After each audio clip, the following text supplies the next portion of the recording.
I still remember the first time I saw her. It was a rainy Monday in Paris, one of those gray mornings when the city feels like a black and white film.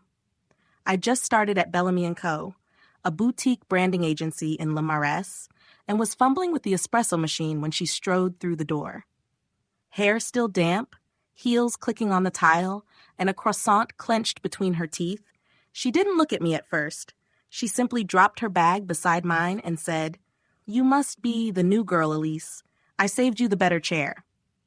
I was 26, fresh from Aix-en-Provence, an introvert who preferred window seats and quietly crafting brand narratives. She was Amara, 27, Parisian through and through, a force of nature who could pitch a campaign in stilettos without notes and still make the client believe it was their idea. We weren't sisters, but something clicked instantly. Late-night takeaways in the break room, impromptu brainstorming over lukewarm tea, secrets shared in the dim glow of our laptops. We even had a pact, no boys between us, after we nearly fell for the same junior designer during onboarding. Then came Julian, our creative director. 30-something, brooding, a heavy smoke silhouette against the city lights, always in black, with a poet's way of speaking. I told myself I wasn't attracted to him, at least not at first. But his late-night emails, his praise for catching a typo no one else noticed, his lingering questions about my ideas began to pull me in. I didn't tell Amara. Why would I? Our friendship was sacred, and I wasn't ready to crack that foundation. One night, during a brutal crunch on a retail pitch, I ran out of printer ink and headed to the supply closet on the lower floor. That's when I saw them. Amara and Julian, too close for coincidence, whispering by the back exit. He brushed her arm. She laughed, leaning in.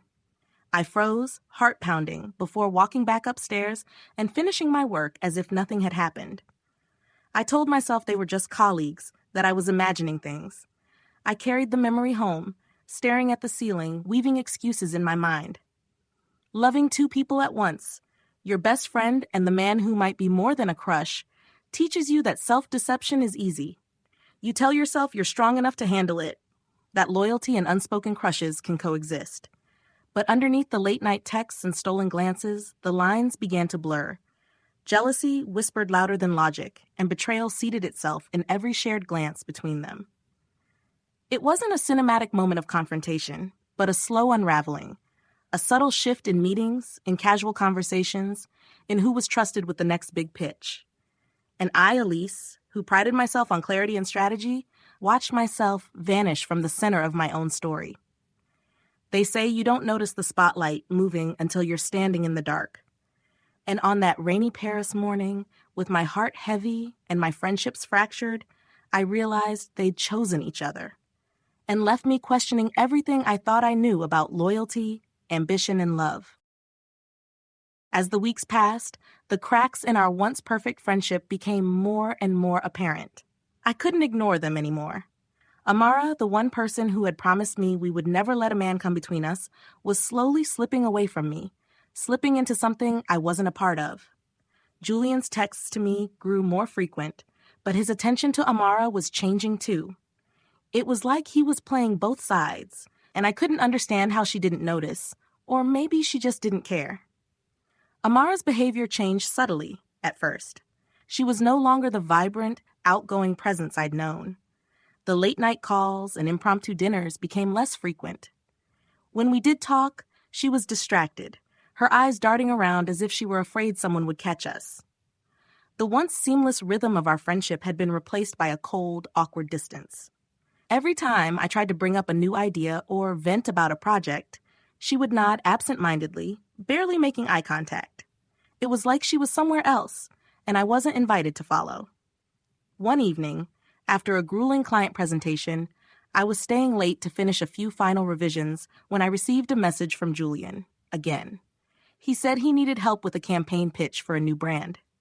I felt a jolt of excitement, but something felt off. It was too late for a work-related request, and part of me wondered if it was just an excuse. Was he simply trying to keep the door open between us?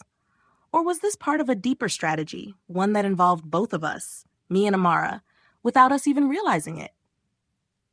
I walked to his office, hoping it would be just a quick fix, but when I got there, it was just the two of us. The lights were dimmed, and the air between us felt thick with unspoken things. Julian looked up from his laptop, a half smile on his lips.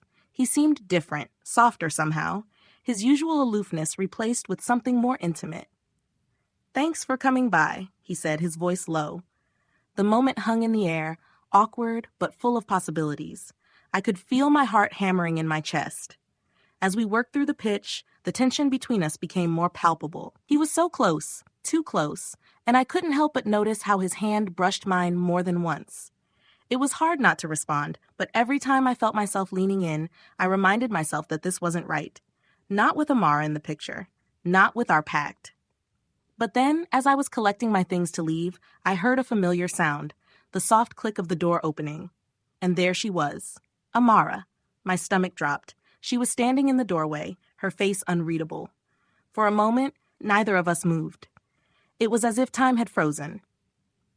Then Julian stood up, his smile faltering for a brief second before he regained his composure. "Amara?" he said, sounding almost surprised, like he hadn't expected her to be there at that hour. But it wasn't the surprise that hit me, it was the look on her face. It wasn't the usual, playful, confident expression I had come to know. No, this time, her eyes were darker, distant, as if she already knew the secret that I had been trying so hard to deny. I swallowed hard, trying to steady my breath, but I could feel my throat closing up. "Did I interrupt something?" she asked, her voice calm, controlled, but there was a sharpness to it that sent a chill down my spine. Her gaze flicked between Julian and me, the unspoken words hanging heavily in the air. It was as though she already knew what had been happening, what had been building up. And now she had finally caught us. I wanted to say something, anything, but all that came out was a weak laugh, forced and hollow. "No, of course not," I said, trying to smile, trying to keep the situation light. "Just finishing up some work."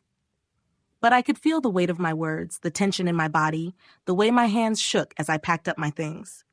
Julian's expression flickered for a moment, and I could tell he was caught in the same web of emotions I was. Confusion, guilt, desire. But mostly, there was the undeniable feeling of being trapped.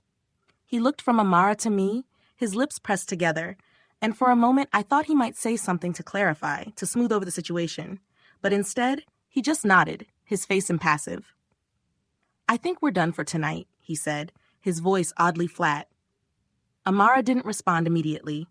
Instead, she stepped into the room, her heels clicking against the floor.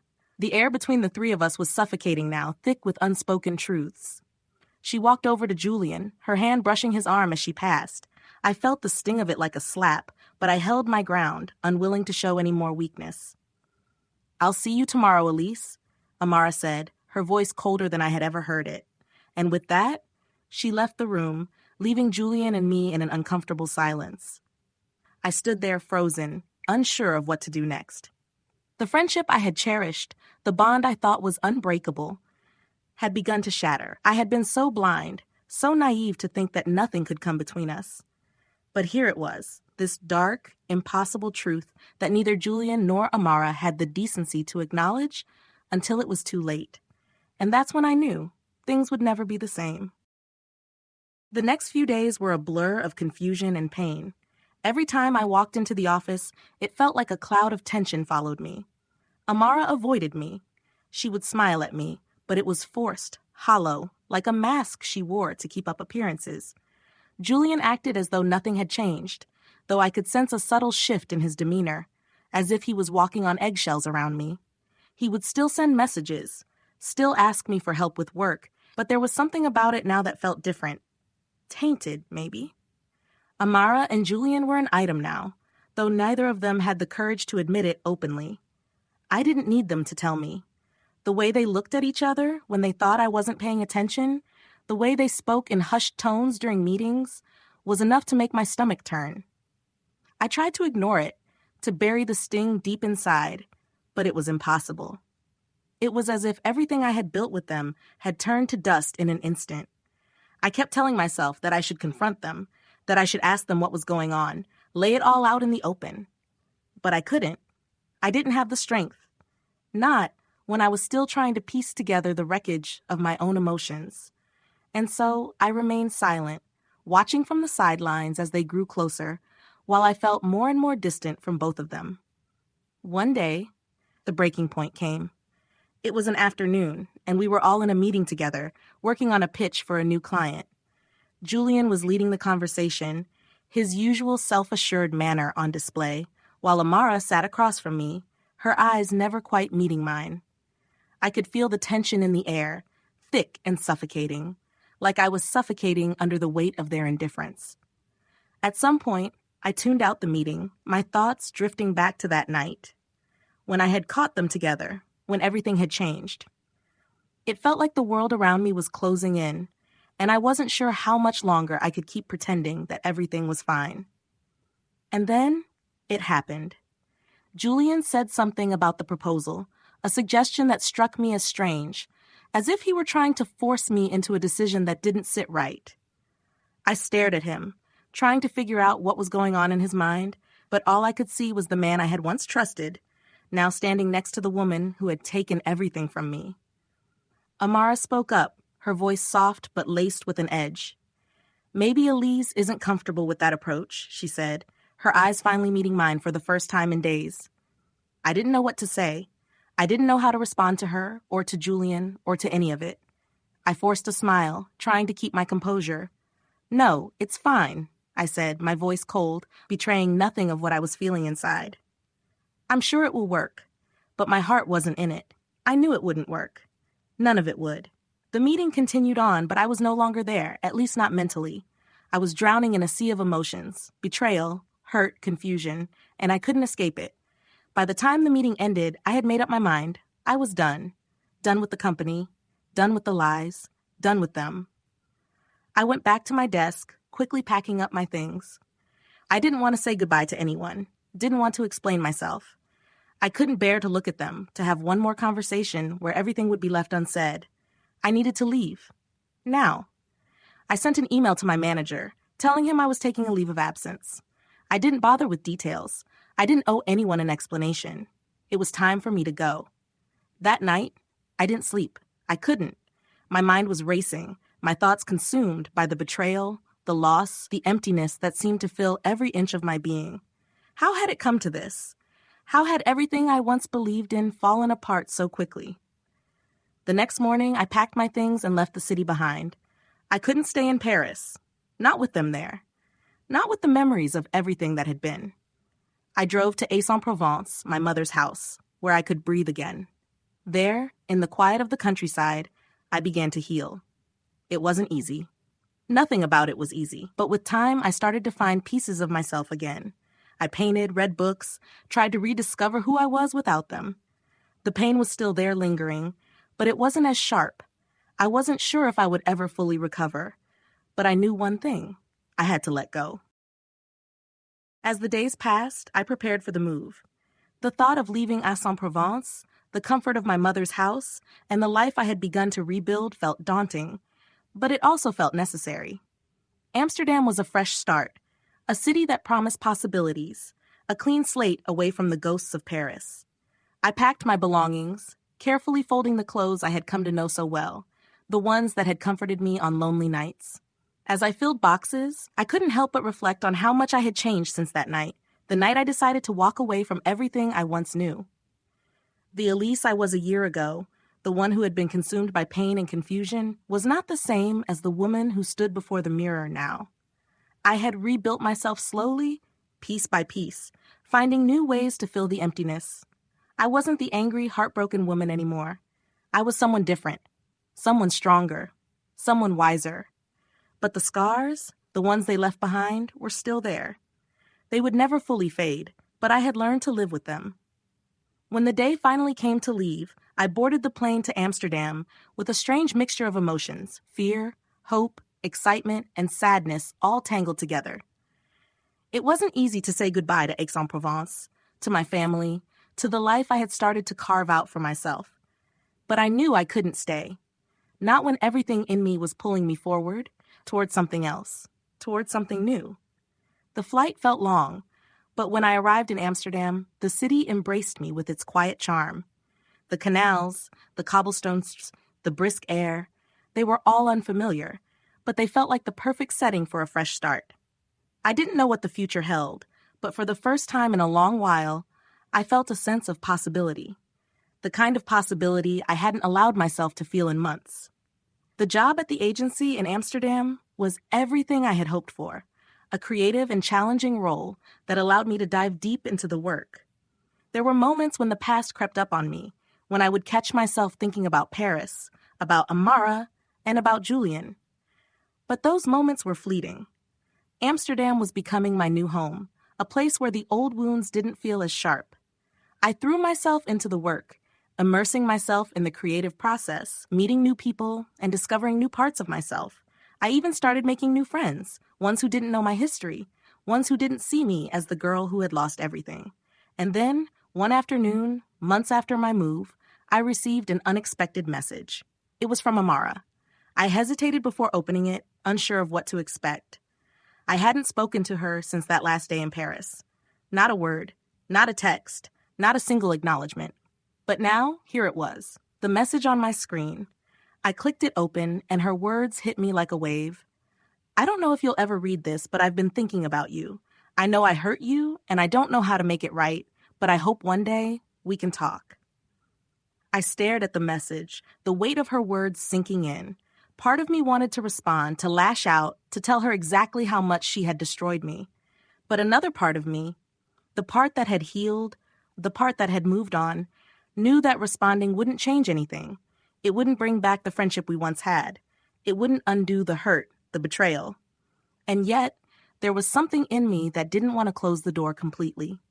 It was strange, this feeling of lingering hope, even after everything. I didn't respond. I didn't feel ready, but I didn't delete the message either. Maybe one day, when I was stronger, I would be able to respond. Or maybe I wouldn't. For now, I would let the past stay where it belonged, in the past. I had a new life now. A life that, while scarred, was mine to shape. As I sat in my new apartment in Amsterdam, looking out at the city, I finally realized that I had survived. I had survived the pain, the betrayal, the loss, and now I was living a life that was mine to create. And so as the evening sky turned dark and the lights of the city flickered on, I made peace with my past and looked forward to the future. A future that was full of promise, a future that for once I could call my own. Several months passed, and the city of Amsterdam, with its canals and bustling streets, became more than just a place to hide from the past. It became my new reality. I settled into my new life at the agency, carving out a niche for myself. Every morning, I walked to work with a newfound sense of purpose. I no longer looked back, at least not as often. But even in the midst of this new life, there were moments when the past came rushing back. A fleeting memory of Amara's laugh, the way Julian looked at her with that knowing smile, those moments were inevitable. Still, I had learned to push them away, focusing instead on the present, on the work I was doing, on the life I was building, one day at a time. One Friday evening, after a particularly grueling week, I found myself at a small cafe near the office. I had come to like the solitude it provided, a space to sit and think without the pressure of expectations. As I sipped my coffee, the door opened, and a familiar face stepped inside. It was Julian. I froze, the mug halfway to my lips. For a brief moment, I considered leaving, but then I remembered I wasn't that person anymore. I wasn't the girl who ran from her past. Julian saw me almost immediately. His expression shifted from casual to uncertain, but he made no move to leave. Instead, he walked over and stood awkwardly by my table. "Hi, Elise," he said, his voice quieter than I remembered. I nodded, gesturing to the empty seat across from me. "Sit down, Julian." There was a long pause before he sat, and for the first time in a long while, I saw him as just a man. Not the man who had betrayed me, but a person I once knew. "I didn't expect to see you here," I said, breaking the silence. "I thought you'd still be in Paris." "I moved here," he replied. "For work. But I came to see you. I've been thinking about what happened. A lot. And I owe you an apology." His words were calm, measured. He wasn't the same confident Julian I had known before. There was a vulnerability in his voice now, a recognition of his past mistakes. I looked at him, not with the anger I once held, but with the quiet understanding that came from time and distance. "I've moved on," I said softly, surprising even myself with the sincerity in my words. "I don't need an apology." He seemed to accept that, nodding slowly. The conversation shifted then, away from the past and into the present. We spoke about the city, the agency, how things had changed in our lives. It wasn't comfortable, but it wasn't painful either. It was two people who once meant everything to each other, now sitting as strangers in the same cafe, sharing the silence of what had been and what never would be again. When the conversation ended, Julian stood up to leave. He hesitated, then turned to me. "Take care of yourself, Elise." I nodded. "You too." As I watched him walk away, a strange sense of closure settled over me. I wasn't angry anymore. I wasn't heartbroken. I was free. And that feeling, that quiet peace, was something I hadn't experienced in a long time. The past, with all its heartbreak and betrayal, no longer had control over me. I had rebuilt my life, piece by piece, and now I was in charge of my own story. And just like that, I could finally move forward. The scars would always remain, but they were no longer my burden. They were simply a part of who I had been, and more importantly, who I had become. As the days passed in Amsterdam, I became more accustomed to my new rhythm. The agency was demanding, but it was also a place where I could focus on my work and grow without the constant shadow of my past hanging over me. The city itself had a way of making me feel like I belonged, even if it was just for a while. But no matter how much I tried to move on, there were days when the ghosts of Paris would resurface. Sometimes, in the middle of a busy afternoon, I would catch myself thinking of Amara.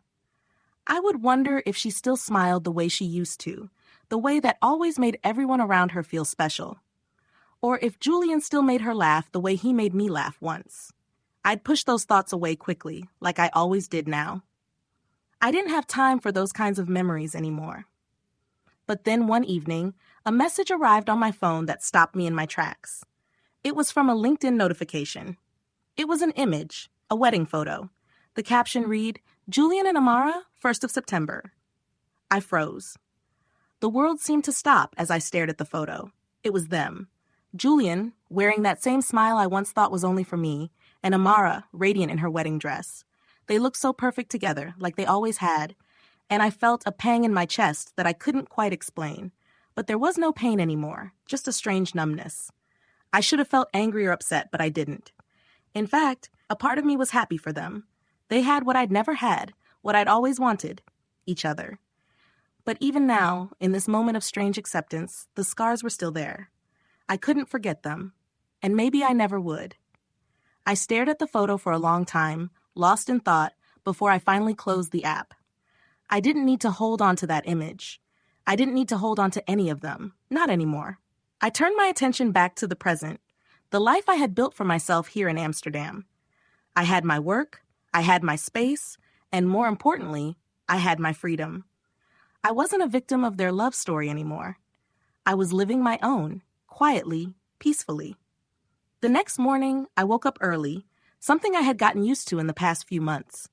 I walked to my favorite cafe for breakfast, where I could enjoy the warm croissants and a cup of coffee before heading into the office. As I sat by the window, I realized that in some ways, I was still healing.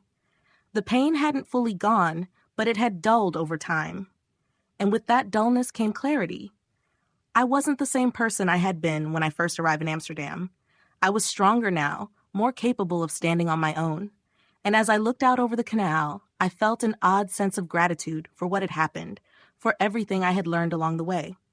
The memories of Julian and Amara would always linger, but they no longer had the power to break me. They were just memories, and I had my own story to live now. With a deep breath, I stood up, paid for my breakfast, and stepped out into the bustling streets of Amsterdam. The world was wide, and I was ready for whatever came next. No longer haunted by the past, I was finally free to move forward.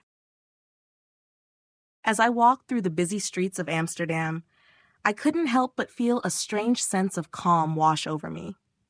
The hustle and bustle of the city, the constant hum of conversations in different languages, the crisp air that smelled faintly of fresh rain, it all felt so different from the stillness of Paris. But more than that, it felt like I was finally where I was meant to be. I took a deep breath and looked around. For the first time in a long while, I felt that the world had opened up to me. There were no longer any lingering doubts about what had happened, No need to replay the past in my mind. The past was exactly that, past.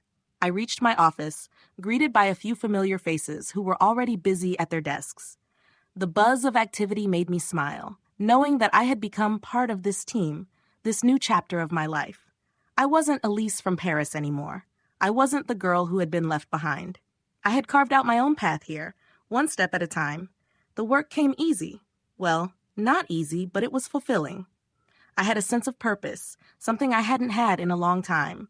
Projects piled in, meetings filled the calendar, and soon enough I realized I had become more than just an employee. I was contributing, I was leading, and most importantly, I was healing. Yet, even with all the progress I had made, there were still those quiet moments, like when I passed a restaurant that looked familiar, or when I caught a glimpse of a couple laughing together on the street, that reminded me of what I had lost. But those moments no longer broke me. They were fleeting, just like the memories of Julian and Amara. One evening, while I was working late in the office, I received another notification on my phone. It was a message from a friend from Paris, someone I hadn't spoken to in a while. I opened it, curious. It read, "Hey, just wanted to let you know, Julian and Amara are expecting a baby." My first reaction was, nothing. I felt nothing. It wasn't because I didn't care. It was because I had moved on. The past no longer had the power to sting. Their life was theirs, and my life was mine. There was no bitterness left, no anger, no jealousy. There was only the quiet satisfaction of knowing that I had found peace within myself. For the first time in years, I truly felt free. Not just from the weight of my old life, but from the expectations I had carried with me. Expectations about love, about success, about what I was supposed to be. It was then that I realized this was my story now. And the best part was, it wasn't over yet. I closed my laptop and leaned back in my chair, staring out the window at the darkening sky. I had come so far, and I was proud of myself for it. I wasn't the same girl who had walked away from everything in Paris. I wasn't the girl who had cried over a love lost, a friendship destroyed. I was someone different now. Someone stronger, someone wiser, someone who had learned that the only love worth having was the one I gave myself. And as I sat there, I knew that whatever came next, I would face it with the same quiet strength that had gotten me this far. Because in the end, I was enough. I was enough for me. The sound of the city outside drifted in through the open window, and I smiled to myself. It wasn't perfect, it wasn't easy, but it was mine, and I was finally okay with that. The next morning, I received an email that would change everything once again. A job offer from a branding agency in Amsterdam. It wasn't just any job. It was a position that could propel me into the future I had always dreamed of. The offer was tempting. It was a fresh start, a new beginning, but the truth was, I didn't need it to define me anymore. I had already defined who I was. I hit accept, knowing that this new chapter would be the one where I truly became the person I was meant to be. And as I closed my laptop and stood up, I felt a sense of excitement rush through me. The past was behind me. The future was waiting. And for the first time in a long time, I couldn't wait to see what came next. The road ahead was uncertain, but that was okay. Because for the first time, I was ready to walk it on my own.